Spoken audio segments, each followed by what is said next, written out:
Hello and welcome to the latest episode of Weekend Winners in association with Bet Victor. This is your go-to show for your best bets ahead of the weekend. And this week we're going to be looking at Newmarket's July Cup as well as Ascot Summer Mile. And I will be previewing these races alongside my usual protagonists of Declan Bricks and Sam Boswell. Dec, how's your week been? Yeah, so far so good. Busy week.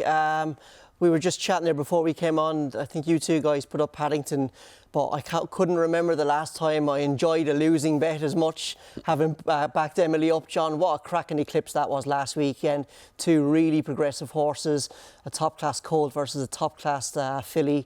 Reminded me a little bit of Enable versus Crystal Ocean, but yeah, hopefully I can enjoy a winning bet this week. That would be much more preferable, but yeah, really enjoyed last week's eclipse. That's very gracious of you as well, but it was good though, Sam, wasn't it? Yeah, good to be on the right side of the result. Yes. But taking that side, it does show you, we bemoan, don't we, the small field sometimes, but if you've got two really good horses in a race, and a couple in there maybe that can help with the pace and things like that, you don't need to worry.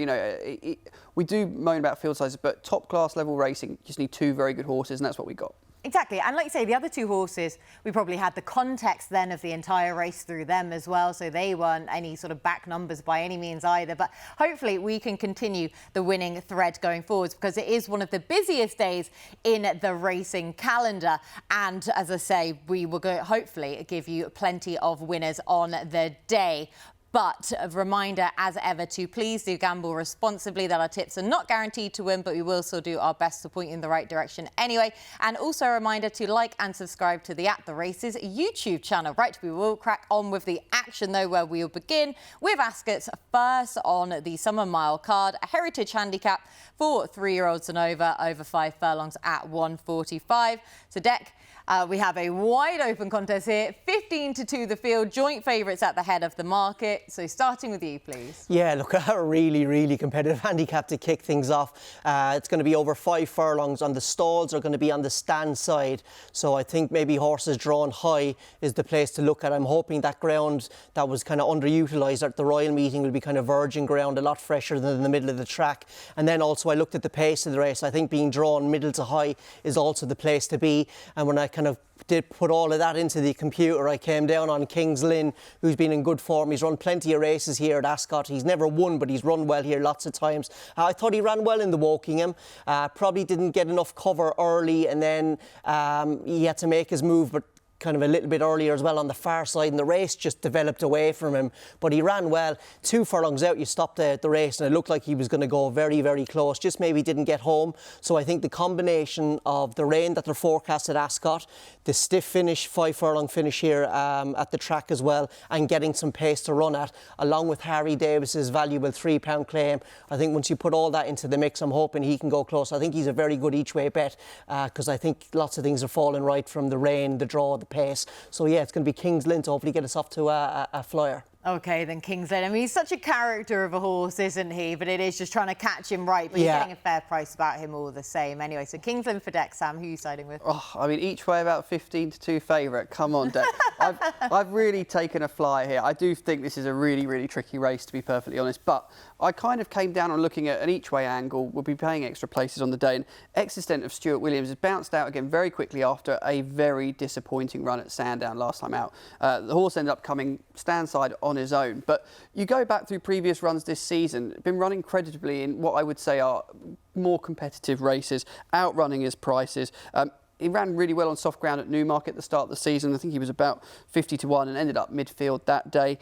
I just think the worry I've got with him is getting him out the gate quick enough. And Hector Crouch takes the ride for the first time. I just really hope they've been doing a little bit of work in the meantime with just getting him out that bit quicker, because the last 3 starts he has just dwelt slightly. And obviously over this trip you just can't afford to get that wrong.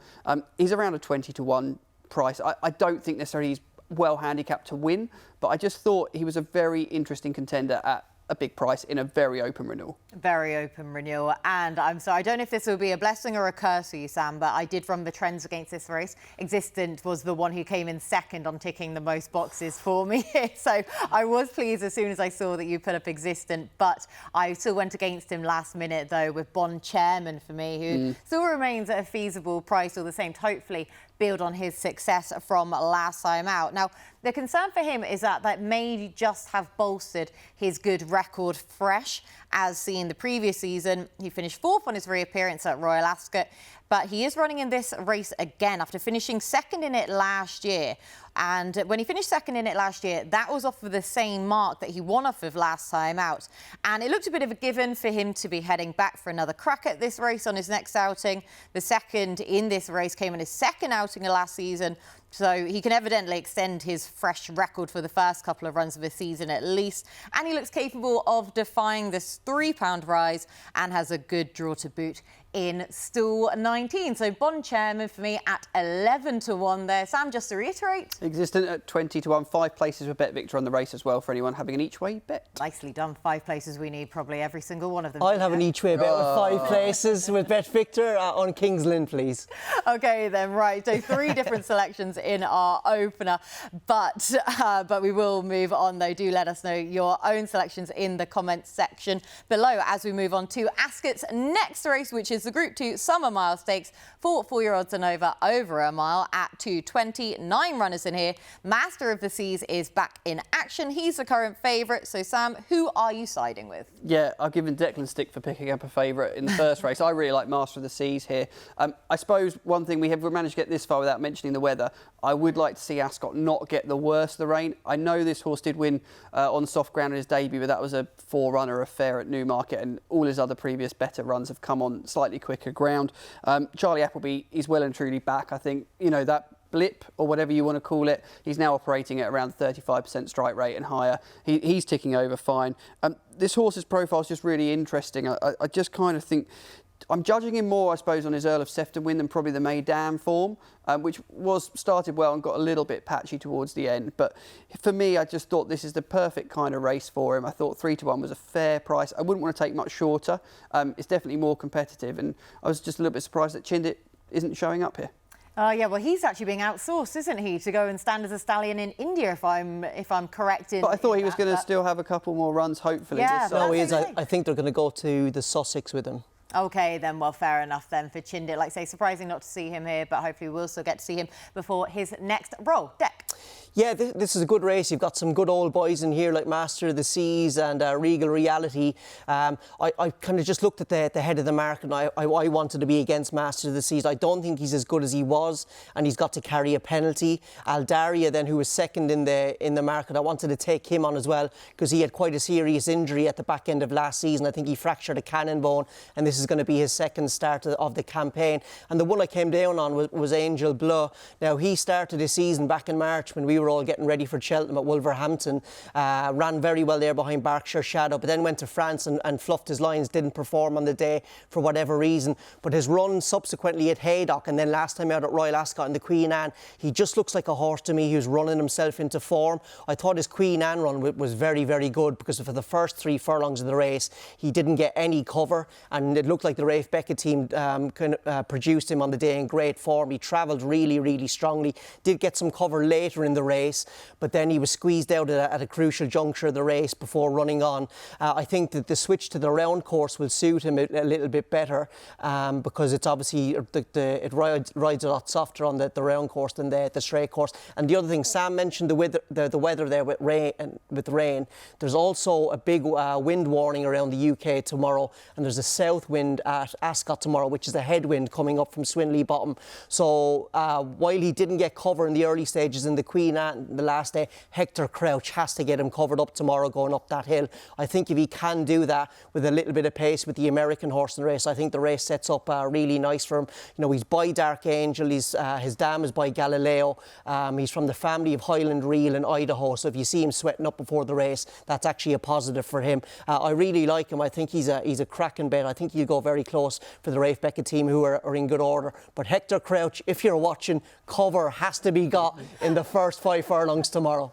I'm hoping that my selection is also going to have some cover as well, because we're 2 races in and we've had 3 different selections on both of our first 2 races, because I'm with Aldari here, who I'm hoping is going to take a lead just as he did last time out, which completely counted against him on that occasion. But when I initially looked at this race, the thing that first stuck out to me was Master of the Seas carrying his Group 2 penalty for his win in Meydan. But he has £1 to find on official ratings with Aldari, yet it's happening to give him £3, which already states just a good starting point for the case of Aldari anyway. And I know that Charlie Appleby's form has all of a sudden got into top gear, but William Haggas has obviously been chugging along nicely himself then throughout the entirety of the season. And Aldari has the benefit of one run this season. Also, as you say, he did have that serious injury, but I wasn't too put off about his reappearance run and as I say, he just have that fitness and that sharpness edge as well over the favourite, I'm hoping, in this occasion. And I know that he was well supported on his return last time out, but 7 furlongs, Group 3 company. But you look at the winner, Audience there, who made all. You look at the third Pogo, he was ridden prominently. And basically on that track, if you weren't anywhere near the lead, you had absolutely no chance. So I'm not harsh upon that whatsoever. Hopefully it will bring him forwards anyway. The other thing with him, Kate, sorry to butt across you, is the Shadwell team did a brilliant job of rehabbing Hookham earlier in the season, who I also think had a fractured cannon bone. So maybe that's a positive for him. And I was worried about the injury, but maybe that's a positive that he's had good people around him in his rehab. Yeah, exactly. Like I say, we've seen the Shadwell team already using that to optimal effect then this season. The softer ground won't be a negative for him whatsoever, so I hope the rain really hits Ascot. But Aldari for me, Deck. Angel Bluff for me. And Sam. Master of the Seas to go well fresh. Again, do let us know your own selections in the comments section below as we move on to our next race where we head to Newmarket. This is for the Group 2 Superlative Stakes for 2-year-olds over 7 furlongs at 325. Plenty of unexposed types in here, Deck. A Ballydor hot pot, though, heading the market in the form of City of Troy. But who did you like the look of? Yeah, I'm looking forward to this race now because I think we haven't discussed that many kind of juvenile contests on the show throughout the season, but the juveniles, the good ones, really start kind of coming out now. So I'm looking forward to this. I'm going to take a flyer here. I just wanted to take on the 2 horses at the head of the market solely on price. City of Troy was brilliant, I thought, at the Curragh the last time, but he's backing up within 16 days. I think he ran a big time figure there. Young horse, he looks quite leggy. He's actually going against what his pedigree says.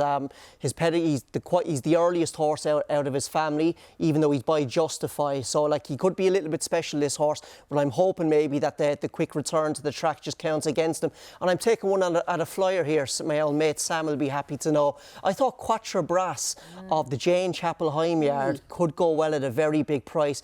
Now they paid 350,000 guineas for him as a yearling at Tattersall's Book 2, but I loved his debut here at Yarmouth, which we can see on the TV now. This day before the race, he was backed from 8s into 9 to 2, so Connections clearly felt they had a nice horse in his race. But this race has worked out pretty well here. Odyssey, who was well beaten this day by Quatre Bras, he went on to frank the form in the Chesham Stakes at Royal Ascot. But just look at this late here. Look at the race developing away from him. First time out as a juvenile, not ideal, but look how he sustains his run. I think the stiffer nature of the July course at on Saturday is certainly going to suit him. He's got a brilliant pedigree. He's by Sea the Stars from a German family on the distaff side. So if Newmarket do get all that rain, I'm hoping he'll handle it a lot better than most. He'll stay a lot better than most as well because he's bred to, and we can see how he sustained his run there. I think the draw in one could have been a bit kinder because, as I said, the wind is going to be a big factor at all the tracks in the UK tomorrow.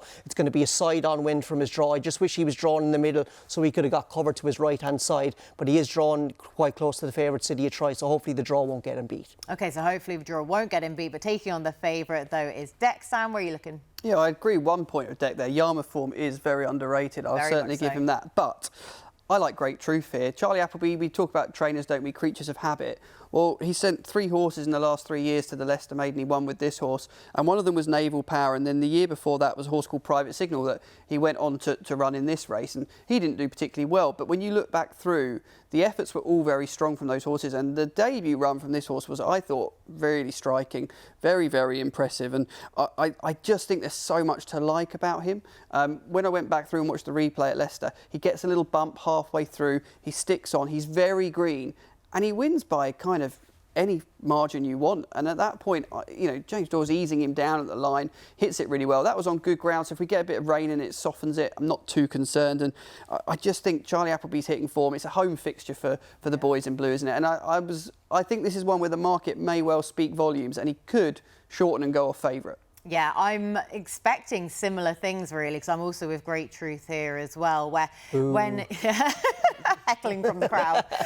When you see an Aidan O'Brien hot pot at the head of the market, naturally you respect them. But my colleague Dave Young made a really interesting point about this race, where Aidan O'Brien, he's had 14 runners in this race since 1999, only 3 winners. You'd have lost 50% of your stake had you have backed all of those blindly. So Dave was basically making the point that he doesn't tend to send his leading lights here as such. So for me, that is enough to take him on at the head of a market. Great truth, as you say, I really like that sole start from him where enough went against him. Yes, he wasn't really beating much in that, but the time that he posted was really impressive. And as you say, he still showed signs of greenness in that anyway, so he's clearly entitled to come forwards from it, no end. And he still won by 5.5 lengths, posting an RPR of 93 in the process. Anyway, Sonny Dubawi, Zam was a Group 2 winner as a juvenile, and this just looks a good sight to spot him in again over the 7 furlongs, with more to come hopefully from him. So great truth for the pair of us too, Deck. Quatre Brass for me, please. Okay then, so finally we have a little bit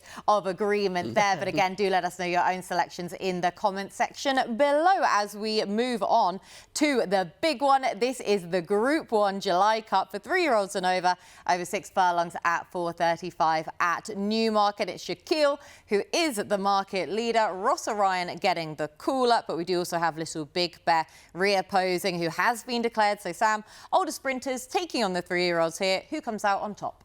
Yeah, I think the record's going to go back to the 3-year-olds, because in recent years it's been the 4-year-olds that have been winning this, but 3-year-olds have a good record here as well in recent enough history. Little Big Bear for me, I can't go there with the preparation. I appreciate that connections are sensational at what they do, but obviously Shaquille beat this horse fair and square with a bad start at Ascot last time out. As far as I'm concerned, I can see no reason to reverse that form. Julie Camacho's horse has just continued to impress. Was it 6 wins from 7 now? This season, foot perfect. You don't need to worry about the rain. It's one on soft ground, good to firm. So that's a nice little sort of nudge to just not have to be concerned about that, because we are on weather watch, as we persistently say. Horses that have run in the Commonwealth and then obviously come here have got a mixed record, it's fair to say, but you know, you have to go back to 2015. I think it was it Muthmir that won it. Others have had respectable efforts placing, so that doesn't bother me too much. I just think the division at the moment is lacking maybe a little bit of a superstar, and I'd really love to see this horse come forward and just start to dominate proceedings. I am in, again, total agreement with you. I feel like, yeah, we are finally, you're like the outlier this week. We've got the same copy of the form book, Kate, I think it's fair to say. Yeah, to be fair, that probably is the case. But, of course, Little Big Bear in here is throwing a massive spanner in the works, because, Sam, you've just touched upon his prep for here. Earlier on in the week, he was only 50-50 to even run. But then you think about what a valuable commodity he is for his connections. Why on earth would they run him only 80% fit if they didn't feel that that form could be reversed then? So he's a horse that we've all been a big fan of anyway. But I am so concerned about him, and he's a feasible price as well. But in terms of the win, I will also agree with you with Shaquille here, because as you say, at Ascot, for how much went wrong for him, yet he was still able to get up, where people can take kind of a different approach with that, really. You could say, well, how on earth did he win that? He must be a monster. Or do you say, well, if he does the same thing again, he can't keep getting away with these faults? But I'm going to be the former theory with him, where I'm just hoping that he will get better for each new experience. And of course, he is seriously talented as well. And we talk about the headwind then at Ascot. Well, if he does get away slowly, hopefully it won't impact him as much as it might have done elsewhere. He didn't get away slowly at Newbury when he won there either. I don't think this is like a habit. Oh, I don't know. I think it is a habit. You think it's a habit? Yeah. You think it's going to be a problem? Yeah, I think it is. I think you go back. He actually missed an engagement earlier in the season. I think it was 4 runs back, because I think he didn't go into the stalls. And since then he's had an issue. I think he's dwelt, and it seems to be getting worse. He wasn't as bad at Newbury, but I think he was a step slow away.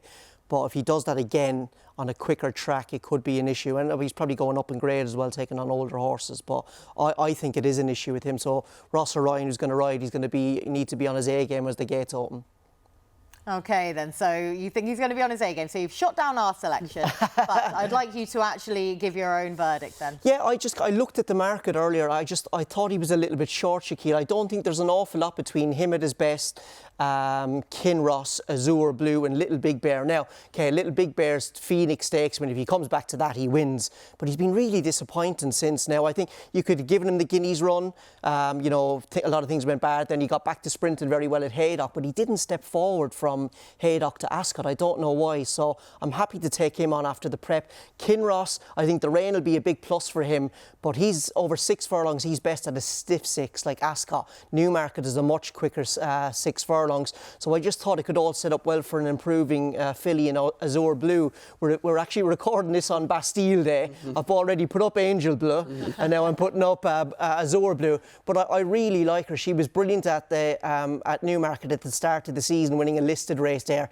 Absolutely travelled for fun, and then she won the Duke of York last time out. Now I think if you go back and watch that replay earlier in the race, I think you can clearly see it was a step up in class for her. She didn't travel as well as she did the time before, but when Paul Mulrennan gave her a nudge, she didn't half come alive and she travelled very well. Now the form probably doesn't look as strong because I think Highfield Princess has let down the form, and she was given her £5 that day, but the rain won't be any bother to her.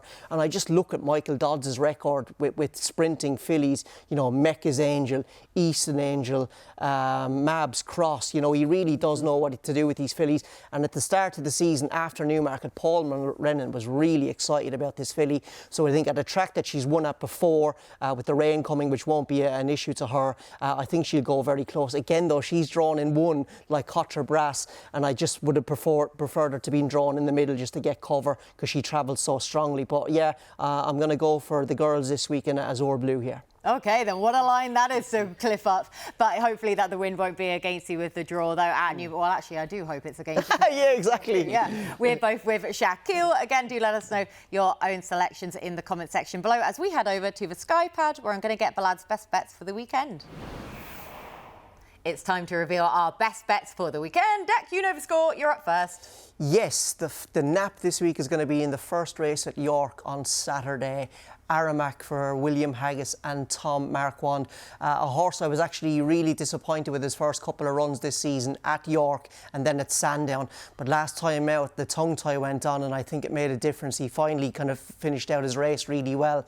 I was looking at how this horse moves. He looks like a big, strong horse with a knee action. He's Baila Harv out of a Dallincani mare, but he's never run on proper ground with plenty of cutting it. I think he could improve. Now, he's dropping in trip, so I think Tom Marquand's going to need to make plenty of use of him as well. And the other thing, I think there's going to be a strong tailwind at York tomorrow. So I think if Tom can push forward and get him into a good position and make plenty use of him, because he won't want to make this a test of speed, I think Aramac will go very close. The next best, and we've already discussed, that is Angel Bleu at Ascot in the Summer Mile. Again, I'm hoping for another good ride here from Hector Crouch. There's going to be a stiff headwind kind of coming up Swinley Bottom, the whole climb there to the 3 furlong marker.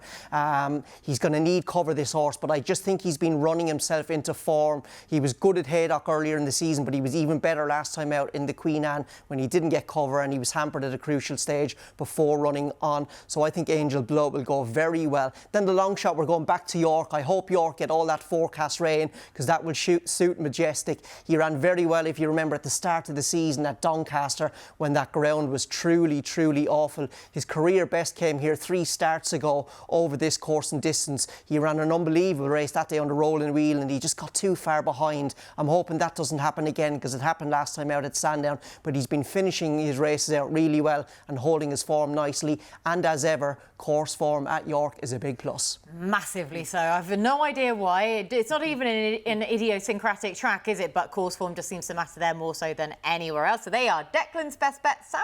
Yeah, let's keep it really simple this week, and we'll kick off with my nap, which is Shaquille will defy what Declan has told me. I'm not worried about the start here. I know it's a shortish price in a competitive field, but if we're going to have a superstar sprinter, I kind of think that's where I'm coming down on. I think 7-4 is a fair enough price. The great truth, obviously, we've gone through this horse in quite a lot of detail, but I'm just really convinced there's more to come. I'm more of a visual guy than a time guy, so I was delighted to hear you back up the argument, Kate, with the time element. Visually, this horse was very impressive, and I don't think this sort of deeper field should be much of an issue. Obviously, had a bit of rough and tumble in that race. Yes, didn't beat too much in it, but just that impression it gave me was that this horse will be one for the boys in blue that should go on to better things. And then we come to Milbosch in the 3:10 at York. This horse has a fascinating profile, a French import that's just been seen the once in our shores for William Haggis. If you go back and wind the clock all the way back to the Prix de Jockey Club, St Mark's Basilica and Sealaway were just in front of this horse. Now, sort of lost his way since that point, but go back to the Lingfield run, his sole start in the UK. ends up 5th of 10, but absolutely flies home, having had to go all the way around the outside. Notice this horse is in the E-Bore as well. Fascinating contender at a big price, double figures. I'll be backing it each way, but just keep your eye on it. Even if you're not having a bet, I just think it's a very interesting contender. Oh, very interesting contender indeed up at York. And now my own best bets for the weekend, because first and foremost, I'm citing a race we have not covered yet, because this is the 3:45 at York, the Group 3 Silver Cup Stakes. And I am siding with Hamish, who this lad just continues to shorten up, but understandably so, as he should really be taking all the beating here. Such a likeable horse, and still ruining the fact the rain never came for him in the E-Bore a couple of years ago, because my word, he would have dotted up off of a mark of 108. But anyway, I can forgive what he's done in his turns since then, because how good he has been. He's done me a few turns subsequently. Anyway, winning the Group 3 Cumberland Lodge Stakes at Ascot in October, and again winning his reappearance last time out at Chester in another Group 3. High class stayer. Hope that the rain comes at York as well. I'm just hoping for rain all across the country for my selections basically this weekend.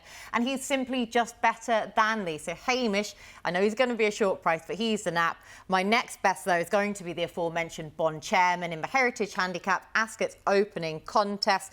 And for all the reasons I've already stated, second in this race last year, with that run coming on his second starter last season. Same as this. Hopefully he can defy the £3 rise for last time out.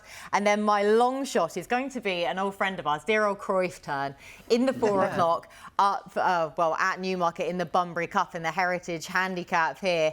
And to be fair with him, I mean, in this race, I'm actually going to side with 3. Biggles and, dare I say it, Lethal Levi's in here. That horse will push me off the cliff himself. But for the purposes of this, I'm going to side with the longest price horse of which, Cruyff turn. Hopefully he doesn't boil over before the start. That's always a concern for him. But if I see him free sweating, I'm not going to be overly concerned about it. Last time out, they got it spot on with him. They got him into the paddock at Redcar nice and late. So hopefully they'll do the same again here, and he won't just see the massive field of horses and blow his head then. So hopefully Cruyff turn, keep the lid on him, able to take advantage of the falling handicap mark last time out of 91. Does mean that he is actually £3 wrong at the weights here because of the penalty he got before the weights came out, 97. Not too perturbed, though, because this is still the winning mark that saw him to winning effect at York in May last year. So Cruyff turn for me as the long shot. That is everything from us on this week's show. A big thank you to Deck and to Sam for all of their hard work as per usual. Big thank you to you for watching and for getting involved in the show. We'll be back next week where we will be previewing the Irish Oaks as well as plenty more weekend action.